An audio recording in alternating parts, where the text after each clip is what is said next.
Bom, eu vou falar sobre um dos contos do Machado de Assis, que é o conto A Segunda Vida. O conto começa com o Monsenhor Caldas, que é meio que um padre, interrompendo a narração do desconhecido, que é um cara que tá lá numa sala com ele, narrando a história dele. Aí ele interrompe e fala que vai ali rapidinho e tal. Aí ele vai lá com um cara que servia ele e fala: João, fala da minha parte ao comandante da estação e fala pra ele vir aqui e trazer 1 ou 2 homens pra me livrar de um sujeito. O sujeito seria o cara que tava lá na sala com ele, narrando a história dele. Só daí já dá pra ver que tem alguma parada estranha, que esse cara não bate bem da cabeça. Então ele volta à sala e pede pro cara continuar falando.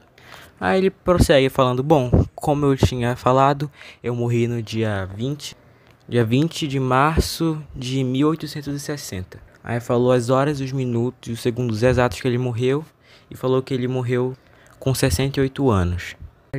Aí ele começa com uns papos nada a ver, falando: eu morri e a minha alma foi subindo, subindo, passou da terra, da atmosfera, até que ela alcançou o sol. Falou que ele chegou num lugar que ele nunca tinha chegado e perguntou pro padre lá, que tava de boa ouvindo a história dele, se em algum momento a alma dele tinha pegado fogo quando passou pelo sol. Aí o padre falou, né, não. Aí ele continuou falando das brisas dele e falou que mesmo que ele quisesse não tinha como ele descrever as magnificâncias que eram aquele lugar, que nenhum poeta conseguia descrever aquilo, só vendo mesmo. Aí ele falou lá, ele mencionou que tinha 1 milheiro de almas lá fazendo festas. E ele ficou lá na festa, que durou, sei lá, durou séculos. Mas aí nas contas dele o tempo passa lá diferente, então foram 48 horas, no caso 2 dias. Mas quando ele completava esse milheiro, ele era obrigado a escolher uma segunda vida. Ele não tinha a opção de não escolher. A única opção que deram a ele foi escolher como ele voltaria para a segunda vida. E falaram para ele para ele escolher nascer príncipe ou condutor de ônibus. Aí ele questionou o padre perguntando o que o senhor escolheria. Aí ele falou: não sei, depende das circunstâncias. E ele concordou e balançou com a cabeça: realmente, depende das circunstâncias. E falou que na última vida dele, ele foi vítima das inexperiências e por isso teve uma velhice ruim.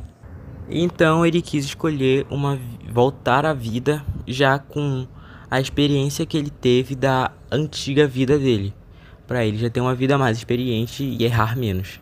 Aí papo vai, papo vem. Ele conversou lá com o padre e perguntou se ele poderia acender um cigarro e continuar contando a história. Aí o cara lá falou: beleza, acendeu o cigarro aí. Aí ele acendeu o cigarro dele e prosseguiu contando essa história dele. Aí continuou contando e falou que ele nasceu um rapaz em 1861. Ele tinha 19 anos e se chamava José Maria. Continuou contando que ele era um cara que se afastava muito das coisas, que era muito medroso e tal, era zoado até quando ele era pequeno e essas coisas aí. Era um cara muito acanhado, muito reprimido, que era muito na dele. Aí ele contou tal coisa e tal, falou que ele foi numa ceia, tinham mulheres, tinham rapazes, ele não comeu muito e teve 3 indigestões. Essa é uma parte meio, diria que irrelevante. Ou melhor, relevante, meio relevante essa parte. Aí ele falava que a vida dele era muito pacata e que é como se ele vivesse amarrado os pés ao próprio cadáver. Aí ele falou: não, acho que essa expressão não foi muito boa. E perguntou pro tal padre como ele acha que era a segunda vida dele. Aí ele falou que acha que ele vivia como um pássaro, com os pés atados uns aos outros e batendo as asas. Aí esse velho levantou o José Maria e começou a imitar um pássaro, batendo as asas. O cara tava totalmente doido da cabeça, fazendo umas paradas nada a ver, enfim. Ele ficou... Aí depois disso ele começou a contar de uma tal de uma moça aí, uma viúva de 21 anos, o nome dela era Dona Clemência. Aí ele começa a falar que ele se apaixonou por ela, aí ele foi, ela morava com o irmão e com o pai dela, ele foi lá, conheceu, se apresentou, papo vai, papo vem, se aproximaram, tal, começou a falar que eles deram o primeiro beijo deles, não sei quando, enfim. Aí um tempo depois eles começaram a namorar e o José Maria começou a pensar: pô, eu vou ter que me casar com ela um dia, né? Aí a gente pode ter um monte de crianças, 8, não sei quantas, 7, 3, 5, Bom, melhor não ter filhos, porque podem nascer os indesejados, podem nascer uns cotoco, podem nascer uns cegos, podem nascer uns mudo surdo. Ele começou a ter uma crise existencial e chegou à conclusão que era melhor ele não casar. Aí depois disso ele mudou de ideia e a menina lá, a Clemência, tava lá com ele e ele falou: Tu tá disposta a largar tudo por mim? Ela falou: Tô. Aí ele falou: Já então, larga teu pai, larga teu irmão e viver uma vida comigo. Aí ela falou: Claro que eu largo tudo por você. Você é minha vida, você é meu universo. Um papo apaixonado lá e tal. Aí tá, eles começaram a conversar, ficaram um amorzinho lá. E depois, chegou no dia seguinte, ele recebeu uma carta falando do tio dele que tava morto, com mó money, mó cashzinho lá dentro. Mandaram um pix pro cara, mano, mó dinheiro, tipo, bem dinheiro mesmo, tipo, parada de 20 mil contos, sabe? Aí ela falou: Ah, beleza, então, eu larguei tudo que eu tinha. E tu largou tudo que tu tinha, mas tu não tinha nada, já sabendo que tu ia ganhar o dinheiro do teu tio, foi por isso que tu largou tudo, né? Ela falou: Já então, vou me embora. Aí o gadão foi lá, implorou, falou: Não, não me deixe, tal, tal. Aí passaram 2, 3 dias, a mina vazou. E o José Maria falou: Vou comprar uma arma, mano. Aí ele comprou a arma, chegou na Clemência, ela falou: Olha aqui, ó, olha essa arma aqui, tá vendo essa arma aqui, mano? Se tu, se tu, tipo, ele apresentou a arma pra ela e falou: Ó, se tu não vier comigo aqui, ó, poupei, vou de Americanas, não vou tancar, vou morrer. E a culpa vai ser sua. Foi tipo uma chantagem emocional que ele fez com a menina, mano, coitada da Clemência. Ela falou: Beleza, então, vou contigo, eu te amo. Aí eles foram, viver a vida deles de boa. Aí ele começou a falar pro padre que a vida dele foi desandando e que o pássaro que ele tava imitando começou a ficar doido.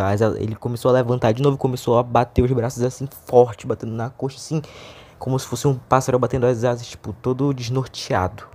Aí nisso nosso amigo padre, mano, já tava ficando totalmente doido, com medo, pálido, com um cara louco, tava imitando um pássaro, ele não sabia mais onde ele tinha se metido. Aí ele falou que a vida dele começou a ficar zoada. Que tudo que ele fazia, ele pensava que fosse acabar com o relacionamento dele e tal. A vida dele tava desandando, ele não conseguia terminar de jantar. Depois que ele jantava, a vida dele já decaía, ficava tudo triste de novo e tal. Aí ele falou que um tempinho depois ele deitou pra dormir e sonhou.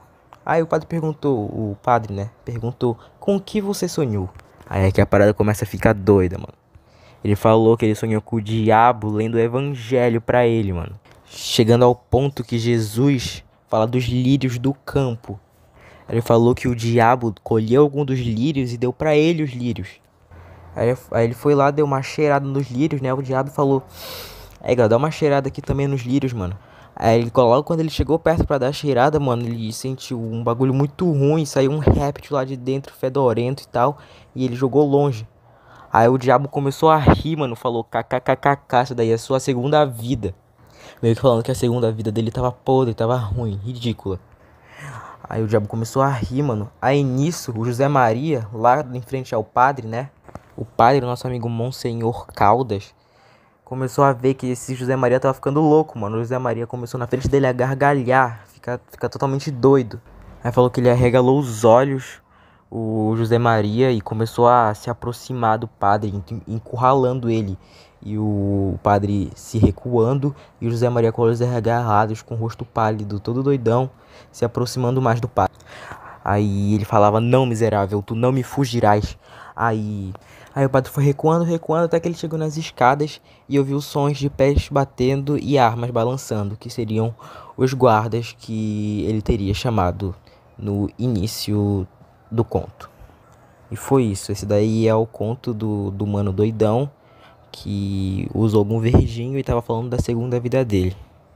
Aí é isso, e eu já vou porque eu vou treinar. Valeu, Tchacanã.